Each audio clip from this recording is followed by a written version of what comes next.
الرسالة الثانية أريد أوجهها لكل واحد، الكل واحد ما داير باله على أمه وعلى أبوه، أريد أوجه له هاي الرسالة. في يوم من الأيام أحد الأبناء بعيد ميلاد الأم، عيد الأم، اشترى هدية لأمه. قال يا يمه هاي الهدية جبتك إياها واشتريتها أنا ومرتي. قالت له أشكرك يمه زين ذكرتني بعيد الأم. فقال لها يمه عندك كم حكاية أريد أحكيها فيها مجال. قالت له يمه قول. قال أريد أحكي يا يمه وياك بس لا تزعلي، ومن باكر نوديش دار المسنين. قالت له يا حبيبي سويت شنو البذر من نقول، وبيت ابن كبير رحمه ما يلن معقول. قال هي يمه مرتي تقول لي تعبتني امك، صار لها بالشهرين موجوده يمه. تقول له مرتك يا يمه تقول شعتب عليها، بس اعتب عليك انت شلون ترضى بحكي.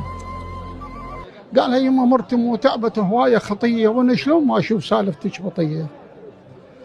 قالت له من شهرين تشكي وتعاني ولك 9 شهور ببطن شايلتك انا. قالها ما اقطع انا وياك وهم راح امر بيك، وصدقيني يا يمه ريحه لجيك. قالت له باكر بعيد هواي توديني هسه، وبالك تمر فد يوم وديني وانسى. قول قلبك، قول قلبك.